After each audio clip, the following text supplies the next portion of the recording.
नीट पेपरफुटी प्रकरणावरून संजय राऊत यांनी ही टीका केली आहे। नीट पेपरफुटी प्रकरणामध्ये भाजपचे लोक आहेत आणि पेपरफुटी प्रकरणातल्या त्या लोकांची चौकशी करा, अशा प्रकारे संजय राऊत यांनी मागणी केलेली आहे। तर नीट पेपरफुटीवरून राऊतांनी भाजपवर हा निशाणा साधला आहे।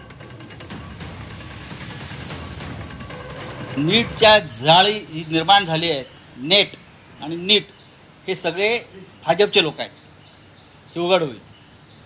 अटक केलेल्या प्रत्येक माणसाचा भाजपशीच संबंध आहे, त्याशिवाय इतकं मोठं षडयंत्र आणि इतकी मोठी चोरी होऊ शकत नाही।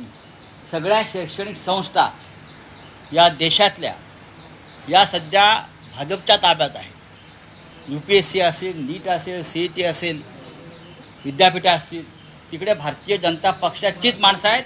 त्याच्यामुळे नीटचे पेपर जे फुटले त्याला भारतीय जनता पक्ष जबाबदार आहे। ज्याच्याकडे पैसा आहे, ज्याने विकत घेतले 10-20 लाखाला, त्याचा मुलगा नाही तर मुलगी मात्र त्या ठिकाणी डॉक्टर बनणार, गरीबाचं मात्र तिथं होणार नाही। आणि ही घटना 24 मध्ये सुद्धा घडली होती। आणि NTA जे प्रमुख होते, म्हणजे इथं टेस्टिंग हा रिपोर्ट हे काढला जातो पेपर, त्याचे जे प्रमुख होते अधिकारी, त्यावेळेस अधिकारीची चूक असताना पेपर त्यावेळेस फुटला असताना सुद्धा त्या अधिकाऱ्याला काय बक्षीस दिलं, तर त्या अधिकाऱ्याला एका राज्याचा चीफ सेक्रेटरी तिथं केलेला आहे। मग 24ला घटना घडली, त्यावेळेस जर खोटी ठोकली असती तर मग ह्या गोष्टी आता घडल्या असत्या का? नाही का? कारण यांना त्यात भ्रष्टाचार करायचा आहे, याच्यामध्ये श्रीमंताला फक्त पुढे न्यायचंय, गरीबाला मात्र त्या ठिकाणी गरीब ठेवायचं। म्हणून परत एकदा 26ला हे प्रकरण तिथं झालं।